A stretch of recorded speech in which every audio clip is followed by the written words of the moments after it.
Buenas tardes. Me dice Roldán que os diga, os tuteo, que os diga que apaguéis los móviles, que vamos a contar cosas muy interesantes. Y empezamos. Yo hago de presentador del libro de Pedro Ballín, que está aquí, y empiezo diciendo que vengo aquí a la Cultural a presentar un libro del nuevo Juan Cueto del periodismo español, de mi amigo Pedro Ballín, el periodista asturiano que más sabe de cine, de videojuegos, de la Villa y Corte, de Cataluña, de Pablo Iglesias, de Podemos incluso. Ballín es un capital asturiano, como lo son también los nuevos y estupendos analistas políticos e historiadores Diego Díaz, o Pablo Batalla, o Joanxo Fernández. Así que lo primero es agradecerle a Pedro su libro y agradecer también a la Cultural la invitación para presentarlo.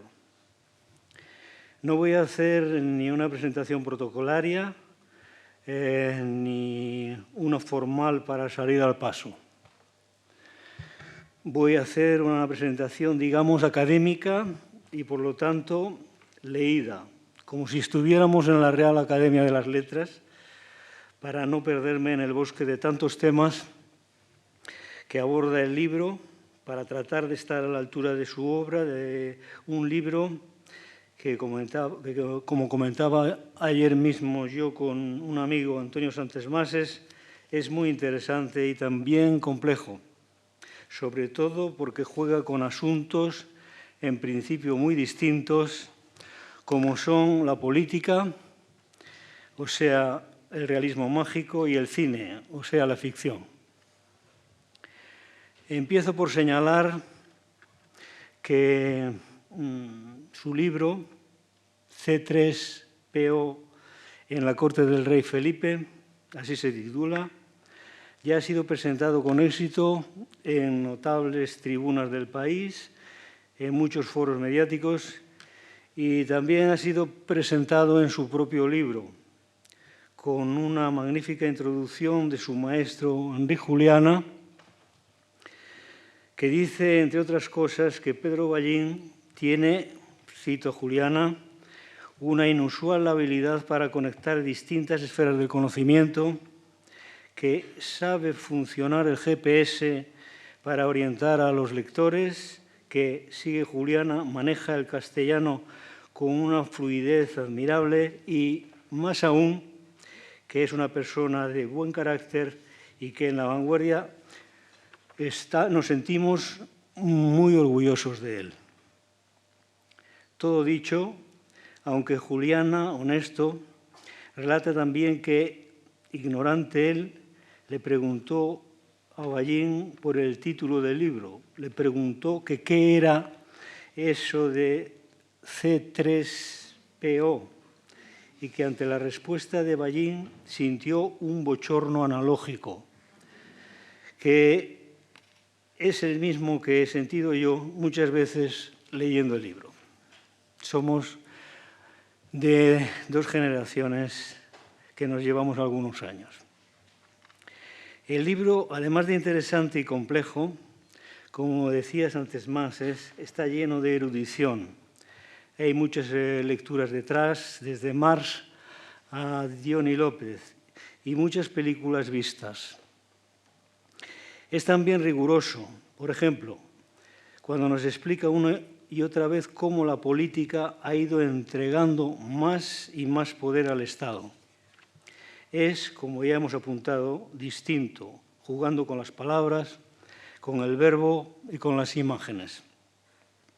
En realidad es un libro pintado como un mural digital sobre el proceso de de la post-transición democrática, el régimen del 78, y sobre la nueva década prodigiosa, los años 2011-2021, donde el Estado profundo, protofranquista y reaccionario, corrupto y judicial, empujado sobre todo por Aznar y sus discípulos, ha conseguido romper en este tiempo los anteriores pasos al frente de Zapatero, hasta convertir a dos protagonistas, a Podemos y al independentismo catalán, en las flores del mal.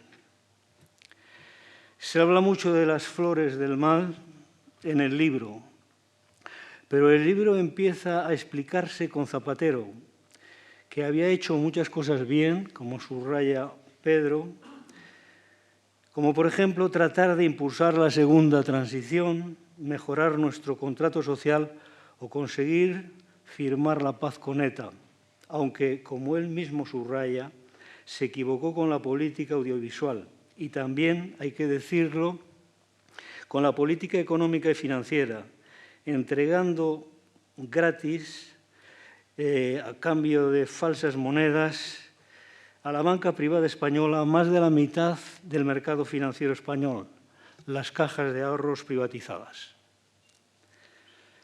Pero la vuelta de los bárbaros con Rajoy rompió el proyecto reformista de Zapatero y abrió una nueva etapa oscura en la política española, protagonizada por la corrupción institucional y la activa intervención del Estado profundo para enfrentar a Podemos, cuyo certificado de nacimiento data, como es sabido, del 15M de 2011, y enfrentar también al procés catalán desde 2012, 2 años históricos en la vida política española. En realidad, Zapatero, en una excepción que confirma la regla, fue el Estado profundo. Perdón, en realidad Zapatero fue una excepción a la regla del Estado profundo y la correspondiente corrupción enchufada a sus cloacas. Pedro Ballín nos cuenta con detalle en su obra las campañas fabricadas por ese Estado profundo y transmitidas por todos los altavoces contra Podemos desde entonces hasta acabar con Pablo Iglesias. Y nos cuenta también cómo la intervención del rey contra el procés finiquitó el sueño de una noche de verano federal que diera cabida democrática a la pluralidad nacional, porque, como bien dice Jordi Amat en su nota sobre el libro de Pedro, cito, en España teníamos y tenemos un problema de adaptación institucional a la realidad plurinacional del Estado. Sobre Podemos y Pablo Iglesias hay que decir en esta presentación algo más, porque nuestro autor escribe mucho sobre ellos en el libro y los conoce de memoria. Ballín lo tiene claro. Todo lo que ha planteado Podemos en estos años locos del nuevo bipartidismo lo resume en 2 ideas fundamentales. En política, un programa de liberalismo republicano, sobre todo para la recuperación y ampliación de derechos laborales, sociales, sexuales, etc. Y en lo económico, un programa de recetas keynesianas. Esto es, que Podemos es un artefacto homologado en Bruselas, un partido modernizador y democrático que, sin embargo, en España se ha dado en llamar socialcomunista y que es, acaba la reflexión Pedro, el extremo izquierdo de nuestro eje político. O dicho en palabras de su querido Dioni, cito, todo el plan de Podemos consiste en poner al día a una potencia atrasista, o sea, atrasada. Pero para el desfile diario de la ecuación, para el desfile diario de las escuadras conservadoras y populistas, es que lo escribía a mano y no me dio tiempo a pasarlo. Para el desfile diario de las escuadras conservadoras y populistas no hay, como bien sabéis, no hay tregua ni espacio de encuentro posible. Se trata de destruir, por lo civil o por lo judicial, un proyecto que aspira a la homologación de España con la Europa democrática, es decir, superar de una vez la tesis de Ortega y Gasset de que España es el problema y Europa la solución. Y, en definitiva, se trata de volver a las andadas, a las falanges, al neofranquismo, donde frente a Podemos y sus socios federales se levantan cara al sol la voz de Vox y todas las derechas unidas que jamás serán vencidas. ¡Viva España! Pedro Ballín cuenta en 2 páginas de forma magistral que es en realidad Vox, un partido ultra que no surge, como en otros países de nuestro entorno, de la marginalidad o del mal humor social, sino del mal humor institucional estatista, el mal humor de un Estado que, como dice Pedro, ha identificado a la política politizada en su voluntad transformadora, cito, como una amenaza, un patógeno, un enemigo. Y por eso Vox es un partido de élites y no de currantes. Por eso está colonizado por la vieja nobleza de los servicios públicos, civiles o militares, por los altos funcionarios del Estado. Voy acabando. En el libro hay muchas cosas más. Para seguir, un capítulo dedicado a las turbias relaciones entre el periodismo y las cloacas. Un capítulo titulado Villarejo Rey, donde Pedro Ballín afirma que en estos años oscuros, cito, ha funcionado un GAL sin pistolas y que, otra vez cito, el periodismo de investigación apenas investiga, demasiado a menudo compra dossiers, que investigan otros que sirven el plato ya cocinado, listo para ser servido a las audiencias. Fin de la cita. Y más aún, al recordar que muchas veces Villarejo se presentó como un patriota, un servidor público, Ballín matiza que, ojo, el patriotismo en España nunca ha consistido en proteger al país, sino en proteger al Estado, sus secretos y sus pecados. Y siguiendo con el Estado, con el monstruo Leviatán, nuestro autor llega al proceso, al desafío de una parte del Estado desobediente, dice el gracioso, que sobre todo subraya 2 cosas.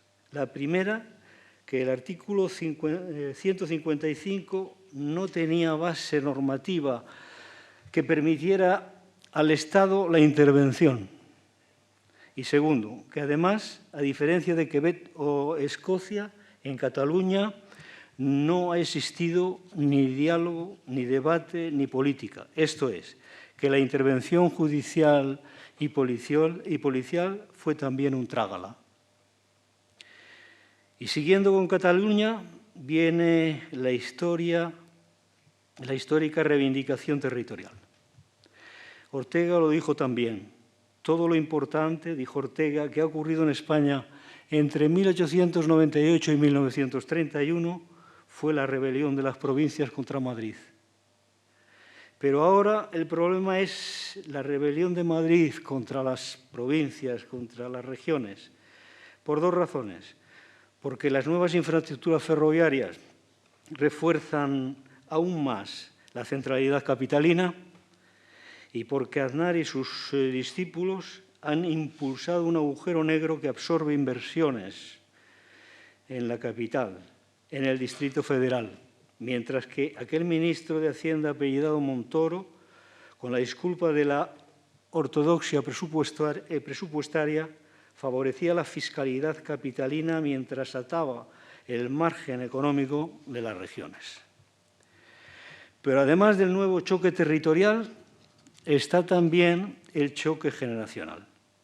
Pedro Ballín reivindica aquí la lucidez de nuestro admirado Juan Cueto, pionero digital, el primero que teorizó en España sobre el futuro de Internet, el primero en darle la vuelta a Mars, planteando que la lucha generacional había sustituido a la histórica lucha de clases. Un salto adelante que entre nosotros se concreta en la Puerta del Sol, en el 15M, en Podemos.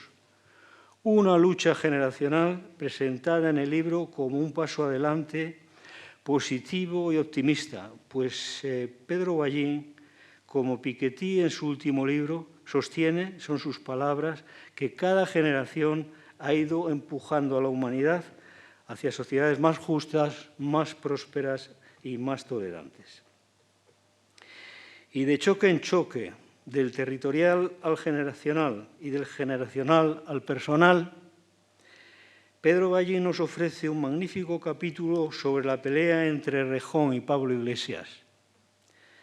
Nos cuenta sus entresijos y nos cuenta su divorcio final como una historia de bajas pasiones y altas ambiciones y miserias varias, donde sabemos que Pablo Iglesias sobrevivió al atentado, a la jugarreta, dice ingenioso Pedro, que le había montado su antaño compañero de fatigas.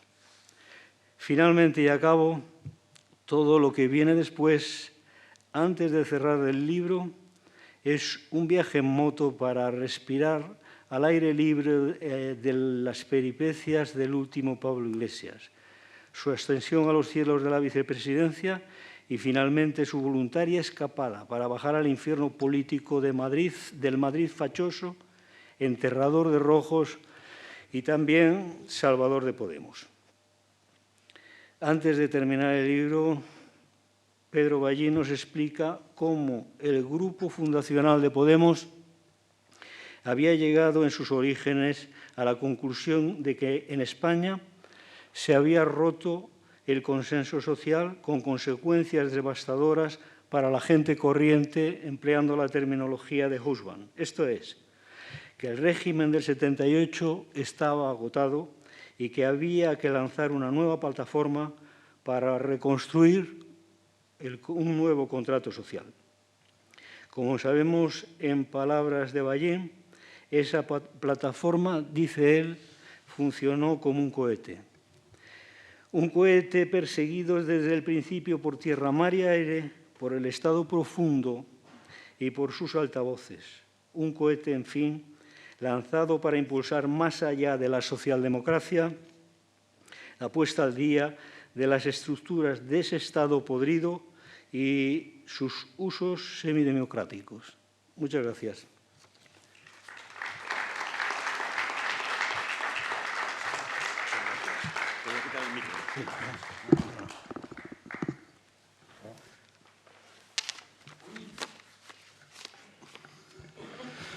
Bueno, muchísimas gracias a todos por venir, a la Cultural por traerme y a Germán por estas palabras y este análisis tan pormenorizado de las tesis que hay detrás del libro. Escuchándole, me parece que el libro tiene mucho más sentido en mi cabeza que... Tengo un problema con la percepción del libro. Como el libro nace en origen de piezas que fueron publicadas en la web de La Vanguardia, el libro quería ser una antología, quería ser como ABBA Gold, el disco de los 90 que hizo de ABBA el grupo más vendedor del mundo, porque no sé si lo sabéis, pero ABBA en los 70, cuando estuvo en activo, vendió muchísimo, pero vendió muchísimo más cuando ya no estaba en activo. Cuando lanzaron en los 90 un recopilatorio doble, que es un disco que supongo que muchos conocéis, negro con unas letras doradas, que se llama ABBA Gold. La idea de hacer este libro era un poco esto, era un poco hacer como grandes éxitos de todo lo que había escrito sobre política relacionándolo con el cine. Lo que pasa que sucumbía a una propuesta que me hizo David R. Martínez, que ofició de editor conmigo del libro, que fue quitar las fechas de los artículos. Yo pensaba que era un gesto inocente quitar las fechas de los artículos, pero en el momento que quitamos la fecha de los artículos ya no tenía sentido hacer una ordenación cronológica de ellos, con lo cual tuvimos que reconstruir una narración temática. Esto obligó a reescribir todos los textos, a la postre a escribir capítulos ad hoc para el libro, incluido recuperar algún inédito. El capítulo del de la tensión pre-Vistalegre 2, de la pugna entre Íñigo y Pablo, es una pieza que empecé a escribir en 2016, en mitad del proceso de la previa de Vistalegre, cuando se estaba envenenando el ambiente en Podemos, y que me pareció tan friki que como lo relacionaba con Patricia Highsmith y con el talento de Mr. Ripley, la novela y la película, que como llevaba solo 4 meses en la sección de política, decidí que no quería publicarlo, porque no quería que me señalaran por el Congreso los compañeros periodistas que hacían política como este es el nuevo, este es el que ha escrito lo de Patricia Highsmith. Entonces ese artículo nunca se publicó. Luego en el libro pensamos que el material que teníamos reunía mucho de la historia de Podemos de estos 4 años, pero había un gran vacío que se contaba casi por como ahuecado, ¿no? Definíamos alrededor el problema, pero nunca entrábamos en el asunto en cuestión, y entonces nos pareció buena idea recuperar esta historia, que en su momento yo la conservé, pero eran un par de folios y que hemos convertido en un capítulo bastante largo. Os cuento esto del origen del libro porque lo que tenía que ser Ava Gold con todo este proceso, que al final yo pensaba que me iba a salir gratis, por eso le dije que sí al editor. Dije, mira, voy a hacer un libro sin mover un dedo. Al final esto llevó casi 10 meses de trabajo, lo cual está bien porque así yo no tengo la sensación de estafa, de estoy cobrando por unas piezas que ya están publicadas. Pues no, hemos hecho otra cosa. Entonces lo que iba a ser Ava Gold acabó siendo Mamma Mía. Es decir, las canciones siguen ahí, pero la historia es otra. Y es otra que me he tenido que contar. Es decir, cuando he organizado todos estos artículos, yo mismo he tenido que interpretar qué me estaba contando de todo este proceso. Por eso el libro lleva una introducción un poco extensa, que es como si fuera otra pieza larga vinculando el cine y la política. Para resumir un poco este proceso, no voy a abundar en lo que cuenta ahí, porque la mayor parte lo ha explicado muy bien Germán, de forma académica, lo cual me hace sentir muy cómodo, porque yo soy como muy antiacadémico en mi forma de escribir y de contemplar la realidad y explicarla, y al darle el discurso académico siento como que el libro es más honorable. Pero básicamente, además de todo lo que cuenta, de todo lo que ha contado Germán, lo que me di cuenta es que en realidad estábamos hablando de un proceso en el que había ocurrido algo gravísimo, que es que el resultado electoral de diciembre de 2015 era el resultado electoral, esto lo dice mucho mi admirado Jaime Miquel, al que Iván Redondo llama el Luis Aragonés de los análisis electorales. Jaime Miquel nunca dice resultado electoral, dice mandato. Utiliza siempre la expresión mandato, el mandato del votante. El mandato del votante en diciembre de 2015 era que Pablo Iglesias voy a decirlo en el orden correcto, que Pedro Sánchez y Pablo Iglesias tenían que formar gobierno. Ese fue el mandato. El mandato no se pudo ejecutar. Lo que llama Jaime... Voy a citar mucho a Jaime Miquel, que no sé si estáis familiarizados con quién es un experto en sondeística, en análisis de datos electorales, ahora mismo trabaja en la Moncloa y en 2014 publicó un libro magnífico que se titula La perestroika de Felipe VI, en el que proponía una segunda transición para España, libro con el que comparto el honor del prologuista, porque lo prologó Enric Juliana. Y en ese libro lo que hace es, le hace un favor a la Casa Real Española alucinante. Le escribe una hoja de ruta a Felipe VI sobre cómo él tiene que ser el vértice institucional de una segunda transición. Y hace una detalladísima hoja de ruta de cuáles son los aspectos en los que este país tiene que transformarse para dejar de ser posfranquista, que es expresión suya, y convertirse en una democracia homologable a las europeas y moderna. De alguna manera yo siento que de una forma muy desordenada y muy heterodoxa mi libro es como una especie de Quijote de Avellaneda de la perestroika de Felipe VI. Una segunda parte escrita por quien no debe ser escrita, de forma apócrifa, digamos, y que seguramente cuando Jaime deje de tener trabajo en Moncloa o se jubile, porque ya está pronto a la edad de jubilarse, escribirá él un libro que será la verdadera segunda parte del Quijote, digamos, ¿no? Y entre tanto, yo he hecho como esta especie de composición de crónicas aceleradas en las que, sobre todo, Una de las evidencias para mí es este mandato electoral non nato de diciembre de 2015. La rebelión de los poderes reales del país, como diría Jaime, y los poderes reales del país son el Estado profundo, los poderes, bueno, el palco del Bernabéu, ¿no? Los periodistas y los empresarios y los políticos que frecuentan el palco del Bernabéu. Impiden que ese pacto se cumpla por tierra, mar y aire. Se crea toda una corriente de opinión que va de la izquierda a la derecha. Todos los medios y todos los analistas coinciden en que es imposible que ese gobierno se forme porque en realidad Pablo Iglesias ha dado una rueda de prensa, aquella rueda de prensa donde se ofreció de vicepresidente de Pedro Sánchez, que fue ofensiva para todos los socialistas y entonces esto no puede ser. Y el sistema se reveló con tal violencia al resultado de las elecciones que hubo que votar otra vez. Cosa que asumimos como si fuera lo más normal del mundo, pero no tiene nada de normal, que haya que volver a votar, cuando el resultado de las elecciones está ahí y ha sido claro. ¿Qué pasa cuando se vuelve a votar? Pues bueno, una cosa muy normal, que es que el resultado se repite. Es verdad que con pequeñas modulaciones, pero el mandato que salió en junio de 2016 volvió a ser exactamente el mandato de diciembre, que había una mayoría progresista, formada por el PSOE y por ya entonces Unidas Podemos, porque ya estaba Izquierda Unida en la candidatura, y que eran los que estaban mandatados para gobernar. La rebelión de los poderes reales del país llegó al punto de que se asesinó políticamente a Pedro Sánchez ese otoño. Lo tiraron por una ventana de Ferraz, metafóricamente, porque quería hablar con Esquerra Republicana de la posibilidad de formar un pacto de gobierno con la izquierda del país. Y lo mataron.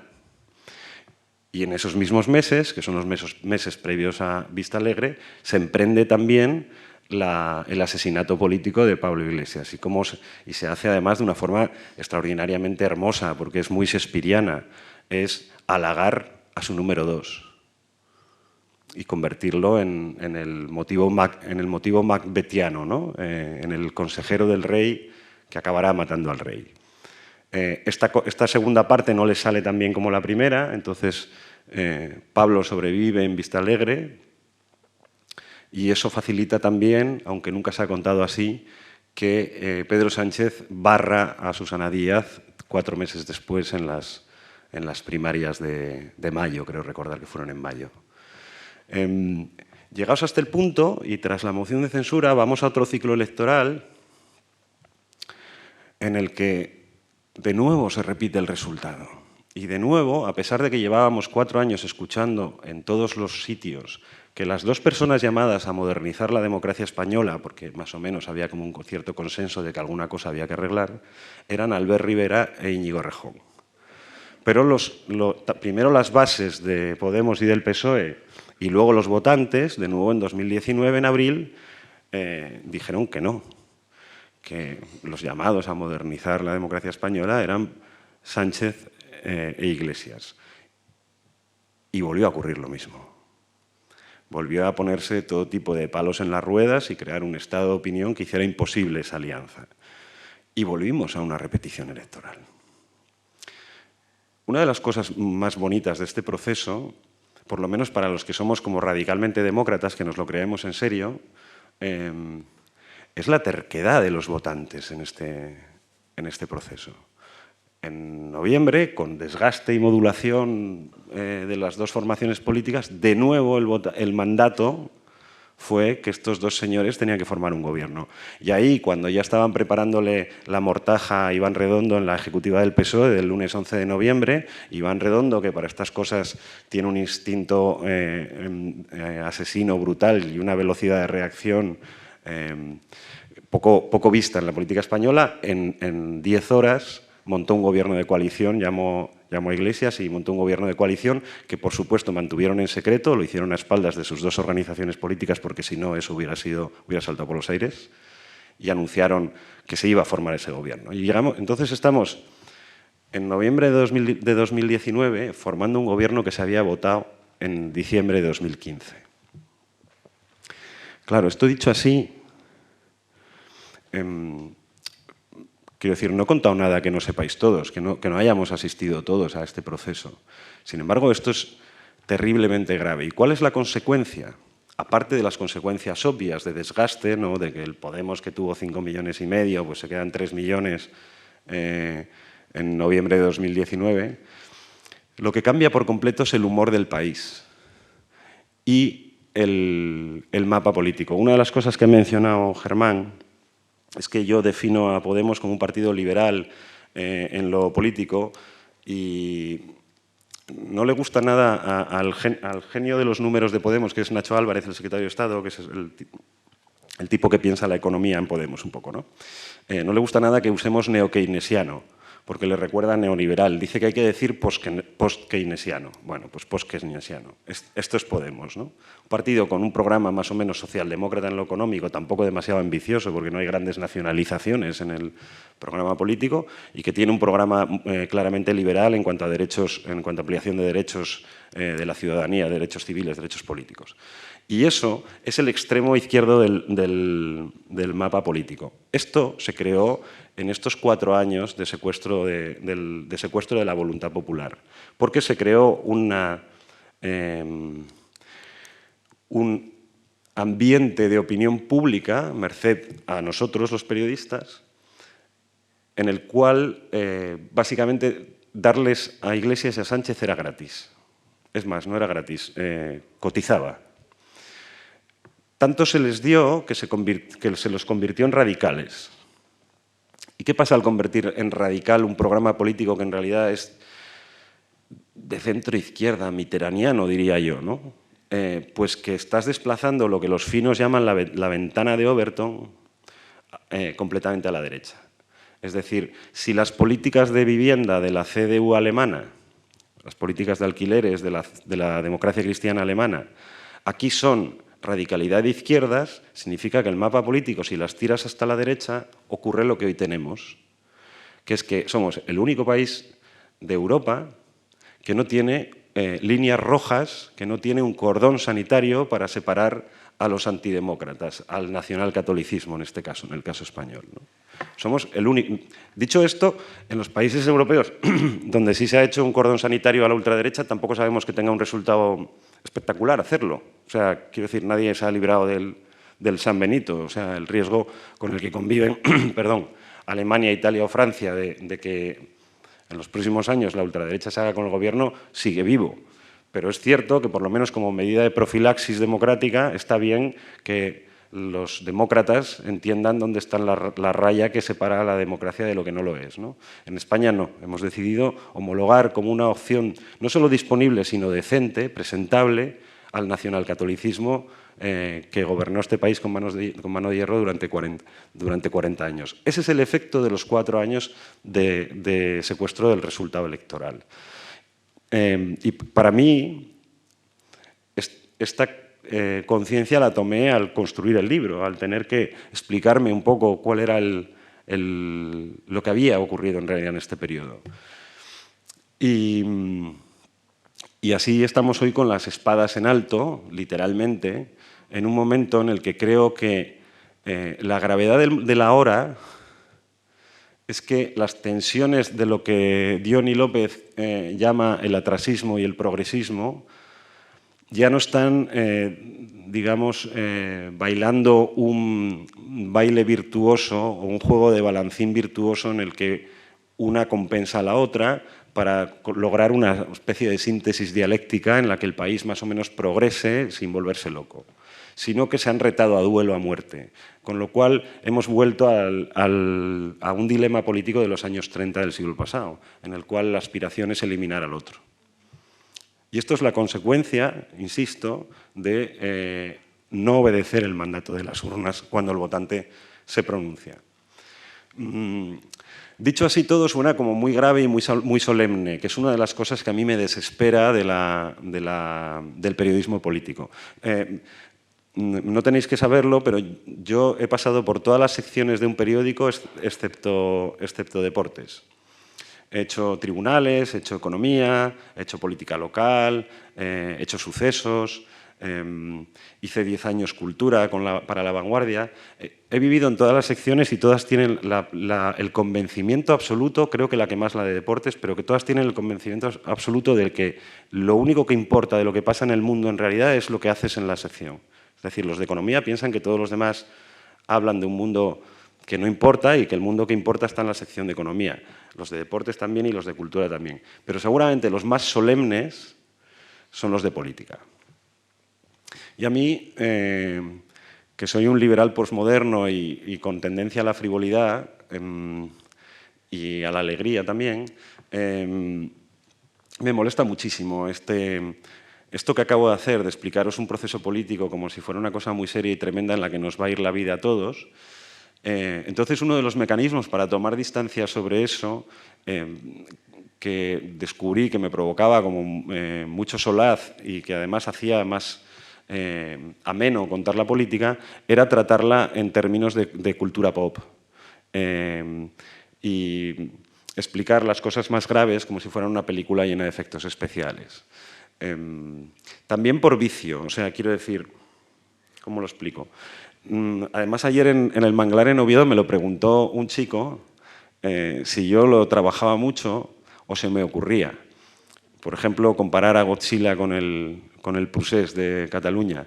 Y debo tener la mente muy averiada. Yo estaba viendo Shin Godzilla y cuando veía a los funcionarios del gobierno japonés intentar afrontar la crisis de tener un monstruo de 150 metros de alto en mitad de Tokio y estaban reunidos en comités, pensé, coño, el Procés. No es que, quiero decir que me asaltan estos...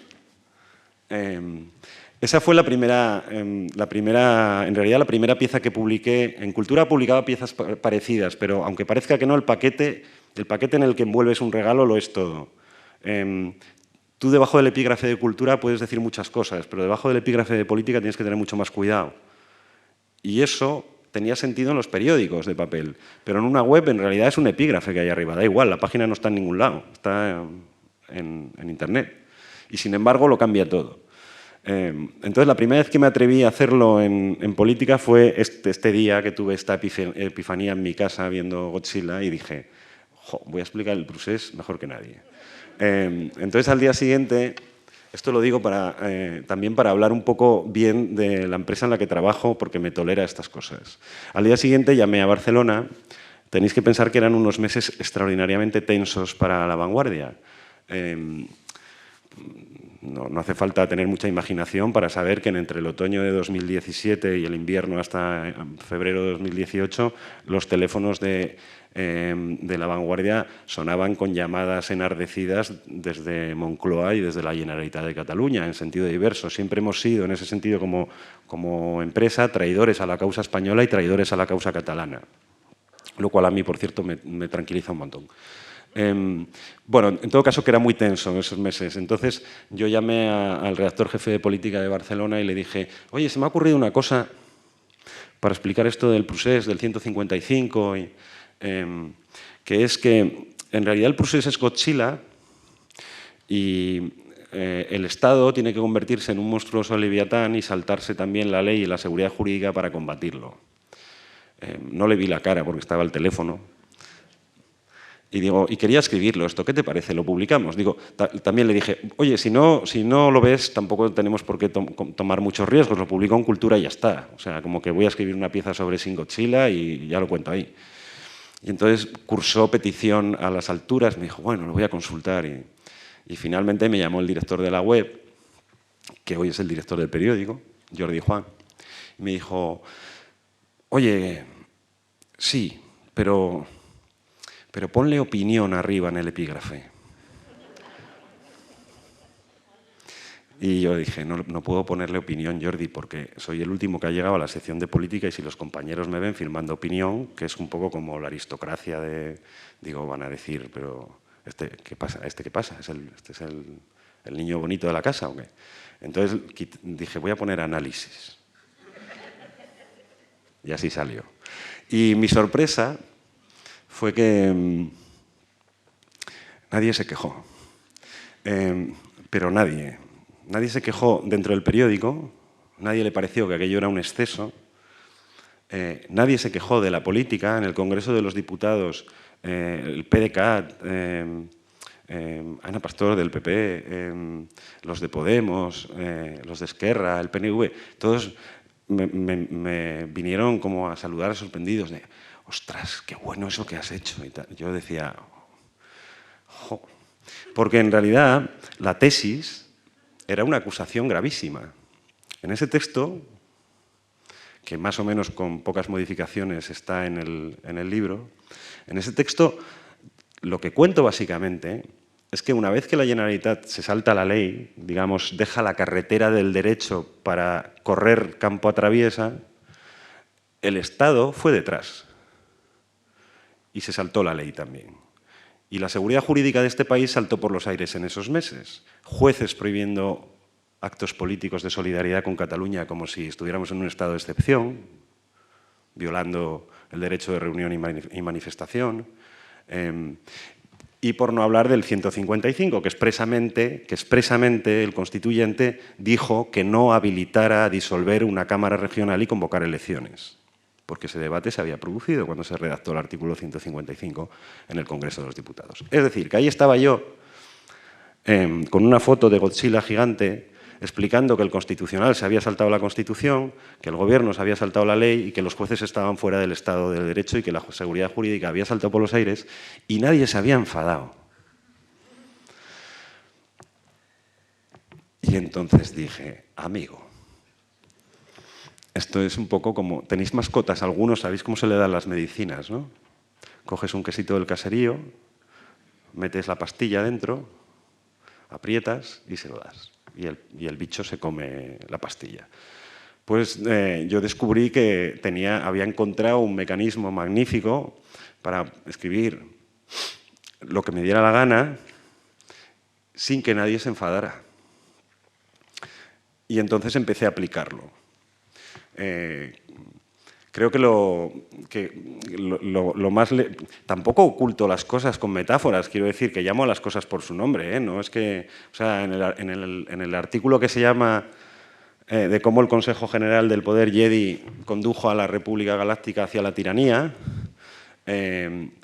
a Carlos Lesmes se le nombra con su nombre y su apellido, no es que juegue a disfrazarlo de Jedi o... En fin, las cosas se cuentan a calzón quitado, ¿no?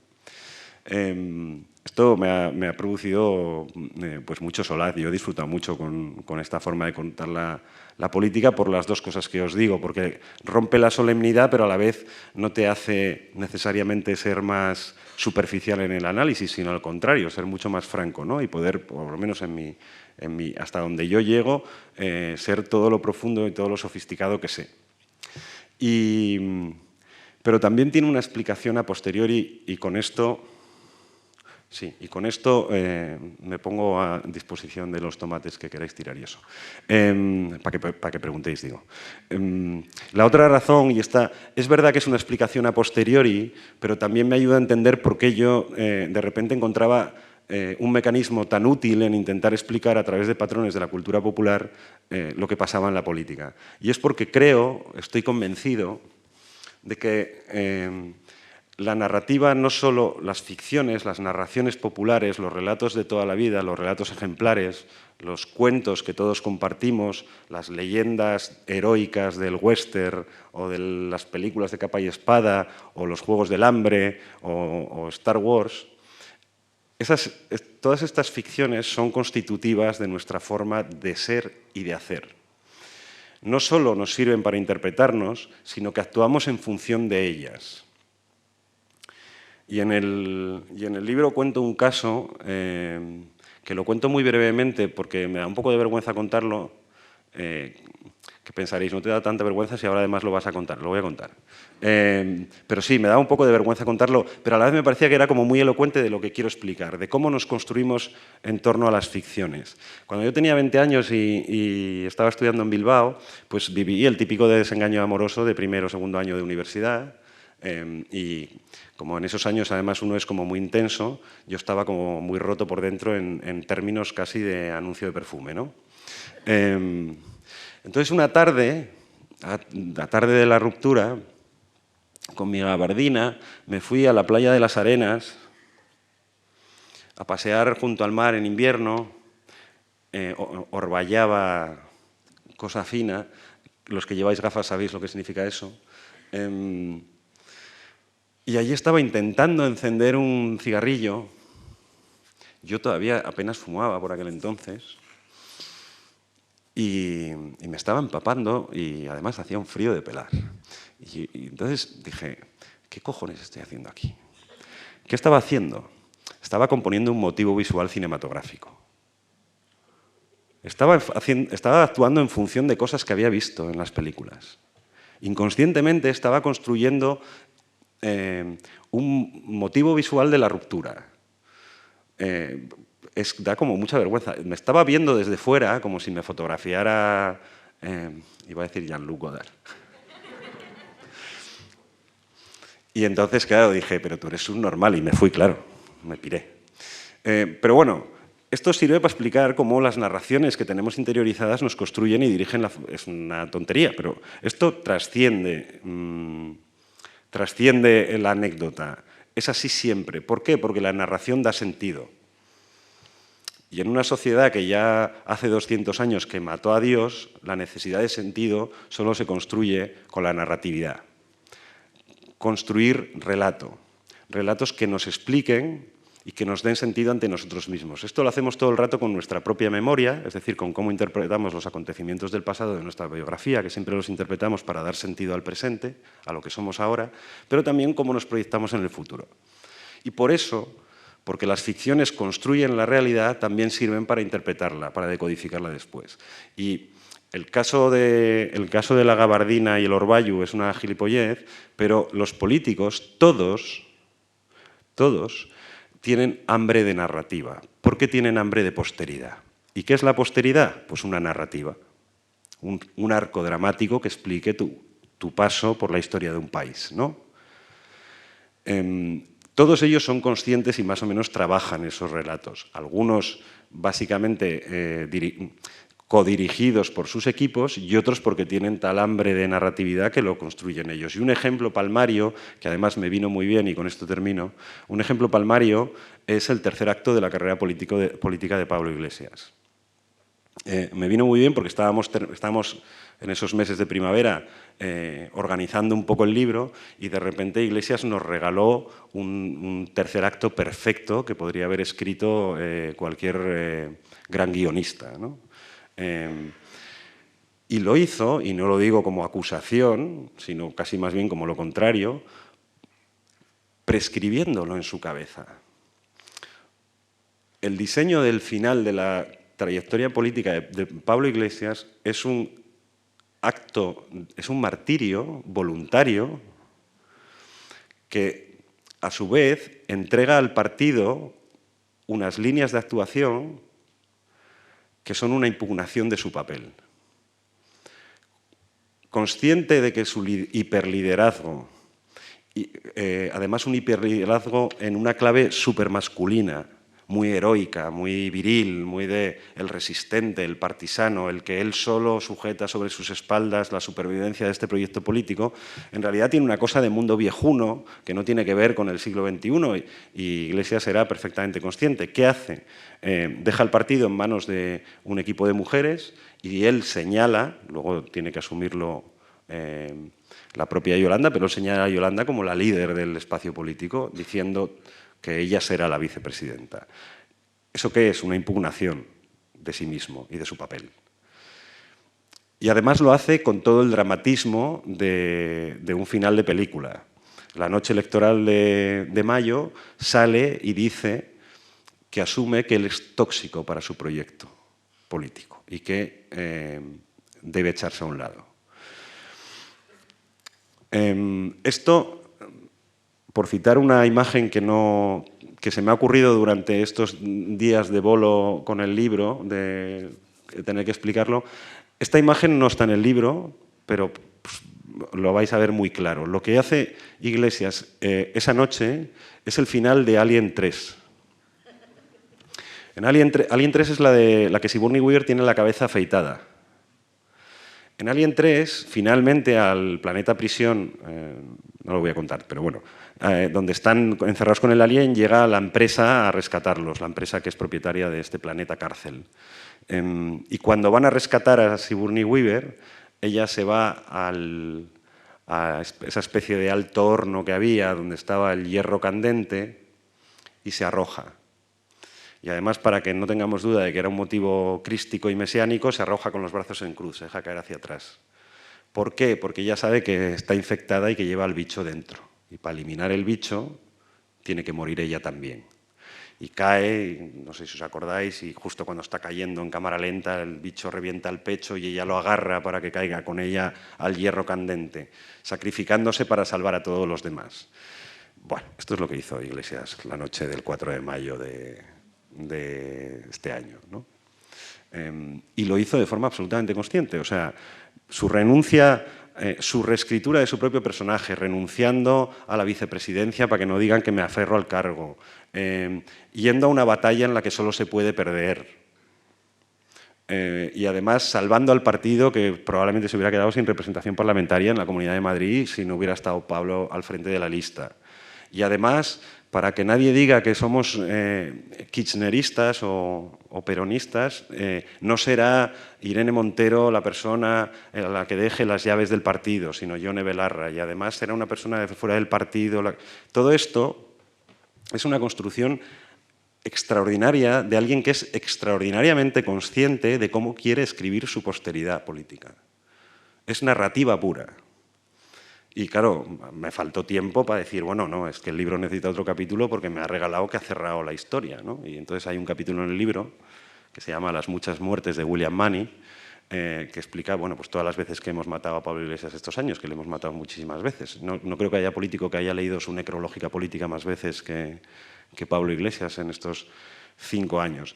En ese sentido, la narratividad es operativa para entender la política, porque también construye la política. Juan Carlos Monedero, y aquí ahora sí que termino, Juan Carlos Monedero me dijo una vez en 2018, y tenía toda la razón, que había una gran ansiedad en la política española, fue poco después de la moción de censura, porque la política española eran en ese momento 4 hombres de la misma generación que estaban en busca de posteridad y solo uno había resuelto su narrativa, que era Pedro Sánchez, que ya había accedido a la presidencia.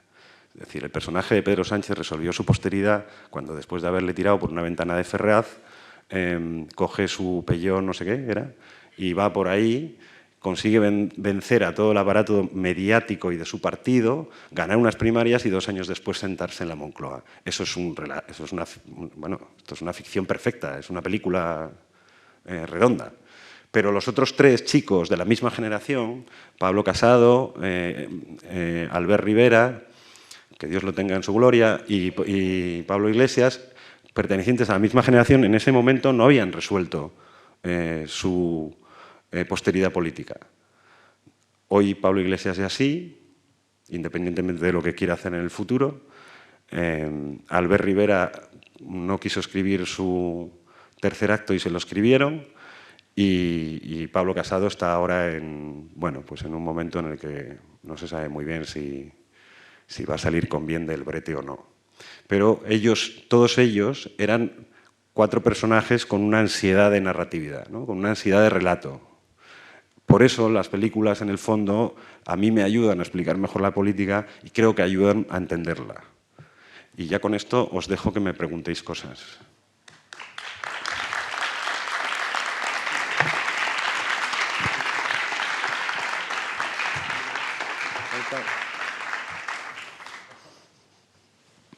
Si queréis, si no...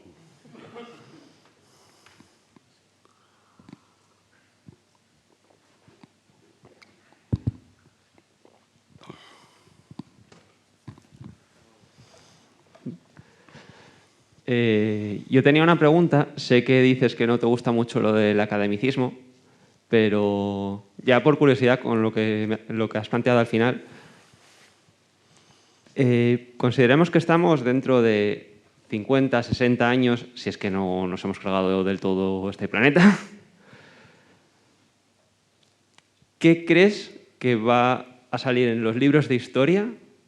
Libros de historia no me refiero muy largos, de cuarto de la ESO o de segundo de bachiller. de todo este periodo, después del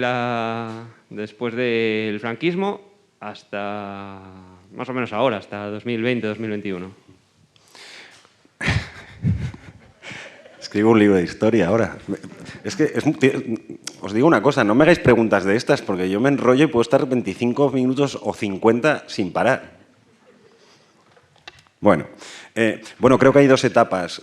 Mira, una cosa que me da mucha rabia es que, y que creo que está muy mal enfocada por sus defensores y por sus detractores, es preguntarse si la transición estuvo bien. Es una cosa que no soporto. Primero, porque si la conclusión es que no, solo conduce a la melancolía. Es decir, no podemos volver a 1976 y volverlo a hacer. Está hecho. Pero segundo, porque creo que la necesidad de reforma no tiene que ver con un juicio sobre lo que se hizo en el 78. Tiene que ver con el presente. Una de las características, claro, este es un país en el que trágicamente todas sus revoluciones liberales fracasaron. Aunque dije esto una vez en Twitter y hay como una especie de generación Leticia de nuevos historiadores jovencitos que ahora que ya hemos acabado con volver a escribir la historia contra la leyenda negra, toda esta cosa de imperiofobia de Rocco Barea y todo esto, ahora hay toda una generación que quiere escribir el siglo XIX otra vez y decir que nosotros no éramos una anomalía en Europa. Lo cierto es que las revoluciones liberales fracasaron y aquí hay una tradición de democracia liberal muy blanda porque hay un mal entendimiento de que es una democracia occidental. Y por eso yo estoy de acuerdo con Jaime Miquel cuando dice que el periodo de 1980 a 2010 es el posfranquismo, porque es una cosa que está más allá del franquismo, pero todavía aún no es una democracia, digamos, plenamente moderna, o todo lo moderna que puede ser. Todas las democracias son deficientes, esto es indudable, todas tienen muchos problemas, todas tienen cloacas, en fin, esto tampoco idealicemos a los países de alrededor, pero bueno. En todo caso, creo que ese periodo es un periodo virtuoso. La pregunta no es si se hizo bien o mal, supongo que como todos hacemos, lo hicimos lo mejor que pudimos y ya está, es suficiente. Y es suficiente porque eso da casi 30 años de un funcionamiento más o menos virtuoso de modernización del país. Y, más importante aún, de crianza de varias generaciones de españoles que son plenamente demócratas. El problema es que la democracia liberal es perfectible, que significa que puede reformarse a sí misma y debe reformarse a sí misma. Creo que Zapatero lo vio, incluso lo vio muy rápido y muy pronto, y diagnosticó la necesidad de reforma. Y no la pudo llevar a cabo sustancialmente por un hecho. Porque Zapatero es el primer presidente del gobierno en democracia en España que se encuentra con una oposición impugnatoria. Es decir, una oposición que no reconoce la legitimidad del presidente del gobierno. Esto que le ha pasado ahora a Sánchez con Iglesias, lo de gobierno ilegítimo de la investidura, esto en realidad el primero que le pasó fue a Zapatero, que fue acusado poco más o menos de organizar un atentado terrorista del 11 de marzo para llegar a la presidencia. Este era el discurso de su oposición. Con lo cual, los consensos necesarios para emprender la reforma, los planes ambiciosos que él tenía, pues no estuvieron ahí y con lo cual fracasó, digamos, su intento de reforma profunda de la democracia española, su intento de poner al día la transición. Entonces creo que hay una etapa que termina en 2008, que podemos definir como una etapa más o menos virtuosa del funcionamiento de la democracia española, de mucha modernización, de una ingente llegada de dinero europeo. Se critica mucho el uso de los fondos europeos, de los fondos de cohesión, pero es verdad que habiendo habido corrupción y inversiones que no tuvieron mucho sentido, este país dio un salto de 60 años en 20, gracias a ese dinero. En las ciudades se notó, pero en el mundo rural se notó muchísimo más. Quiero decir, los pueblos no tenían casa de cultura, ni piscina municipal, ni tenían las calles asfaltadas en este país. Y no digo en 1930, digo en 1980. Y luego ahí empieza una etapa, también porque peta... es que me has hecho una pregunta, querido. Peta el modelo neoliberal, muere en 2008. Esto es una cosa que en general los marxistas dicen que no es así, que no ha muerto y tal. Bueno, ha muerto. Otra cosa es que los zombies andan, ¿no? Y que a veces entre que uno recibe la bala y la bala le mata, pues pasa un tiempo. Pero muere en 2008 porque muere su capacidad de ser hegemónico. Y su capacidad de ser hegemónico se basaba en que todos nos creyéramos que la desregulación neoliberal permitiría a muchos hacerse muy ricos, pero a todos hacernos más ricos. Este es el gran éxito de Reagan y Thatcher, que nos creamos esto. Eso deja de creérselo todo el mundo en 2008 cuando el casino de Wall Street pone el mundo patas arriba y se carga el proyecto vital de un montón de gente que se queda colgada y sin casa o con una hipoteca puente, teniendo que volver a casa de los padres, etcétera, etcétera, etcétera. Y esto no es solo aquí, esto es en toda Europa occidental, en todo Occidente, ¿no? En ese momento es verdad que no hay un modelo de sustitución, una hegemonía nueva, no la hay, pero la capacidad del dogma neoliberal para convencer a las sociedades occidentales de que desregular nos hará más ricos a todos, ahora ya es ninguna. Es decir, lo que hay es una cierta inercia en las políticas neoliberales. Bueno, en 2008 creo que España entra en otra etapa.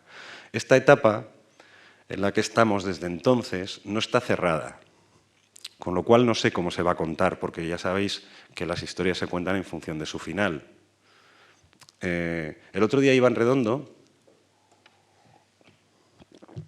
que me presentó el libro en Barcelona, dijo una cosa, no siempre sé por qué dice lo que dice, dijo que estábamos en el desenlace, que esta pugna de la que yo hablo, digamos, el atrasismo y el procesismo y el progresismo que están enfrentados en una pugna de extinción y o gana el progresismo o gana el atrasismo, se resolverá en los próximos 5 años, según Iván. Es decir, creo que lo que intenta decir es que se resolverán las próximas elecciones generales. Depende de cómo salga, se contará de una manera o de otra todo este proceso. Lo cierto es que todo lo que ocurre en torno a partir de 2011, con los efectos de la crisis devastadora, es que todos los consensos cerrados en la transición y que Zapatero quiso revisar, como se revisan las columnas de un edificio, para evitar que un día se agrieten y caigan, pues empiezan a agrietarse. El 15M expresa dos cosas. Un grito generacional, porque los años del boom, del inmobiliario, básicamente lo que provocan en España es una transferencia de renta de los jóvenes a los mayores, de los jóvenes compradores de viviendas súper encarecidas a los mayores, porque en España hay mucho propietario de su vivienda, tenedores de viviendas sobrevaloradas. Un economista me explicó una vez que el ritmo natural de la evolución de las sociedades es que los recursos vayan de los mayores a los jóvenes y no al revés. Es decir, la riqueza debe ir de los mayores a los jóvenes para que prosperen. Y el proceso que se provocó aquí en la década primera del siglo XXI es el inverso. O sea, los jóvenes se empobrecieron, mientras patrimonialmente, seguramente no en cuanto a recursos líquidos, pero patrimonialmente, toda la gente mayor que tenía una casa se había enriquecido un montón, porque claro, la sobrevaloración que ocurrió con el mercado de la propiedad inmobiliaria fue brutal y de repente tus padres habían comprado un piso, yo qué sé, por 8 millones en el año 90 y ese piso estaba pasando los 100 millones, por ejemplo, ¿no? De pesetas, digo, Eso se expresa en el 15M y también se expresa, porque también el 15M, que no se olvide, durante aquella semana yo vivía al lado del Sol, pasaba todos los días por allí a ver qué se cocía, y allí había muchísima gente mayor. Las generaciones mayores se pusieron a disposición de los jóvenes, porque la otra grieta, además de la generacional, era la material. Era el contrato social establecido en la transición no sirve. Nos está empobreciendo a todos. Hay que revisarlo. Y la otra grieta surge al año siguiente, en 2012, como decía antes Germán, el otro gran consenso de la transición, que es el Estado de las Autonomías, pues se agrieta también. Y el procés se convierte en una exigencia, bueno, en un síntoma de que se ha roto lo que se había diseñado y que hay que repensarlo. Claro, el esfuerzo de cómo se cuenta esto dentro de 50 años es muy complicado porque depende cómo acabe. Si gana la reacción, se va a contar como que hubo unos años locos en que un montón de antiespañoles, unos comunistas y otros separatistas, estuvieron a punto de llevar España al acabose y gracias a la reacción salvamos España. Pero si gana el progreso, pues se contará de otra manera. Hubo un segundo intento del neofascismo por hacerse con el timón del país y no le salió como en el 36, le salió mal. Esto depende de cómo se decante. Yo, que soy un optimista nato, es una condición para la alegría y también tiene que ver con la frivolidad,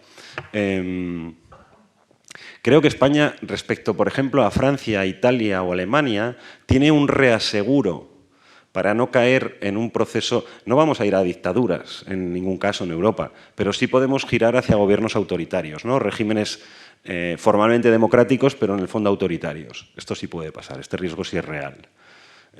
Una dictadura en los términos del siglo XX en Europa occidental yo la considero muy improbable. ¿Cuáles son nuestros dos reaseguros? ¿Qué ventaja tenemos sobre italianos, franceses o alemanes? Pues que España, desde el punto de vista de la conformación de su territorio, no tiene un solo espacio político. Tiene por lo menos tres, en realidad más, pero por lo menos tres. Con lo cual, el gran debate entre las izquierdas y las derechas en España, al final lo tienen que resolver los terceros. Los catalanes, los vascos, los gallegos, Coalición Canaria, en fin, los terceros. Y el problema es que el PP ha comprado, con mucho entusiasmo, la bandera nacionalista de Vox y de Ciudadanos, que son, en distinto sentido, dos partidos radicalmente nacionalistas. De modo que tiene imposible pactar con las derechas de esos otros territorios. Es decir, si tu mensaje político principal es el españolismo anticatalán y antivasco, tú no podrás formar gobierno con los que desempatan en el Congreso de los Diputados. Es decir, mientras el PP siga instalado en este arreale al catalán y al vasco que es gratis, en este rollo contra todos son ETA, los que no son ETA son separatistas o golpistas, pues mientras el PP siga en esas, está descartando poder sumar a priori fácilmente una mayoría absoluta, ni siquiera con Vox. Porque necesitaría a las otras derechas, necesitaría a Coalición Canaria, necesitaría al PNV, necesitaría a la antigua Convergencia en lo que quiera que se convierta. Ese es el principal reaseguro para no ser pesimistas. Y el otro es que nosotros somos parte... esto es una cosa que yo aprendí haciendo información municipal en Oviedo. Las casas no se caen cuando están en un patio de manzanas, nunca. Una casa que tiene dos paredes medianeras, con una casa a un lado y otra casa a otro, no se cae, por más podridos que estén las vigas de madera, porque se apoya en los hombros. Cuando oigáis que una casa en mitad de un patio de manzanas de alguna zona de la ciudad se ha caído, siempre había obras en el sótano o en el bajo. Estaban haciendo arreglos en el bajo comercial y normalmente, sin querer con esto acusar a nadie, pero yo recuerdo casos con nombre y apellidos, normalmente lo que ha pasado es que alguien ha tirado la casa. Alguien que no le dejaban deshacerse de los inquilinos o que la casa estaba protegida y entonces no la podía reconstruir con más pisos, pues pagó a unos propios que fueran ahí abajo, que dieran unas cuantas golpes a las vigas y la casa se cayó. Pero una casa no se cae si está en un patio de manzanas y alguien no la tira. Bueno, pues nosotros... Estaréis pensando, ¿qué coño está diciendo que tiene que ver con...? Bueno, nosotros estamos en Europa Occidental y en la Unión Europea. Eso es nuestro patio de manzana. Entonces, bueno, sí, claro, si primero cae Francia, entonces ya la cosa es, ¿sabes? Si se cae la casa de al lado y gana el chiflado este que ha aparecido ahora, entonces ya la cosa se pone de otra manera, hay que repensarlo. Pero entre tanto no sea así, la Unión Europea no toleraría un gobierno autoritario en España. ¿Qué me diréis? Pero ¿y lo de Polonia y Hungría? Bueno, Polonia y Hungría no son Europa Occidental. No son Europa Occidental. No es lo mismo. Bruselas no permitiría nunca que un país de casi 50 millones de habitantes en la zona atlántica de Europa se convirtiera en lo que es hoy Hungría, un sitio donde se han cerrado todos los medios de comunicación que eran críticos con el poder, ¿no? En mi opinión, esas dos condiciones, estar en la Unión Europea y que el espacio político español no sea uno solo, sino al menos tres, son reaseguros que apuntan a que si la izquierda no lo hace muy mal, aunque la izquierda española es especialista, es muy difícil que la reacción gane. Muy difícil, pero no imposible. Mi sensación con respecto a la posibilidad de que Pedro Sánchez sea la lista más votada de nuevo en las próximas elecciones es como cuando Rafa Nadal juega contra el número 63 del ATP. Dices, ¿este chico puede ganar a Rafa Nadal? No. ¿Rafa Nadal puede perder el partido? Sí. Es una tarde, bueno, Djokovic, que a veces tiene una tarde loca de estas que en vez de jugar contra el rival juega contra la raqueta y, bueno, pues esto. Entonces, yo soy optimista y en función de cómo salga, yo también creo que el final de este proceso no será un periodo constituyente, pero sí un periodo de reformas profundas en el sistema democrático español, en la Constitución. Para eso hay que rescatar al PP para el consenso. Esto es difícil, pero no imposible. Y si todo eso sale más o menos bien, nos va a ayudar a todos los europeos bastante que Trump haya perdido las elecciones. Si Trump hubiera tenido un segundo mandato, la capacidad de los estadounidenses, de los Estados Unidos para exportar modelos y actitudes es tal que un segundo mandato de Trump habría sido, yo creo, demoledor para Europa occidental, en el sentido de que tendríamos 90 Trumps en todos los lados, ¿no? De momento en España solo tenemos a uno en Madrid y más o menos en Europa los trumpistas ingleses están de capa caída porque el Brexit se ha salido mal, Bolsonaro parece que se va a ir al carajo en las próximas elecciones. O sea, parece que hay un ciclo general de reflujo de esta ultraderecha populista o trumpista, o como la quieras llamar, que en realidad debería beneficiar al proceso español. Pero una cosa que sí quiero decir después de todo este speech es que a mí se me da muy bien localizar patrones en la política, corrientes de fondo, que tienen que ver con relatos de películas o de novelas o de videojuegos, pero se me da muy mal los augurios. Hay otros periodistas políticos que son muy buenos con esto. Por ejemplo, mi amigo Diony López, el de la España de las piscinas, que es un ensayo magnífico que os recomiendo, dijo en 2006, el día que se acabe ETA, la unidad de España va a empezar a crujir por todos los rincones. El gran elemento de adhesión nacional en España es ETA. Y bueno, en fin, esto es lo que ha pasado. Se acabó ETA y los catalanes montaron la de Dios. Y, por supuesto, mi mentor, maestro y amigo, Enric Juliana, que siempre proyecta luces largas, pues en agosto se puso a hablar del gas. Y muchos amigos me decían, ¿y qué le ha dado a Enric con el gas? Y digo, pues no sé, está convencido de que va a ser el gran tema del otoño. Y luego sí. Pero yo no soy bueno con los augurios, no tengo ese talento. O sea, no podría apostar a un resultado. ¿Ves? Es que me hiciste una pregunta, chico, que... ¿Alguien más quiere arriesgarse a que esté otros 20 minutos hablando?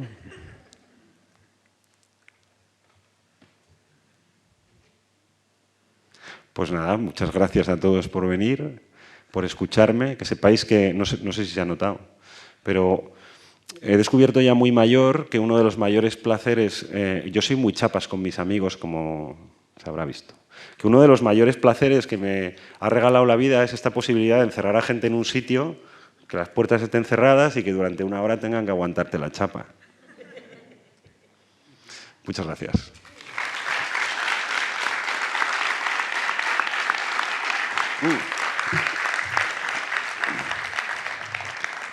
voy a decir una cosa que me hace mucha ilusión, porque yo adoro a Lelutier. Si queréis, luego os puedo firmar el libro que ustedes pueden adquirir en el puesto instalado en el hall del teatro.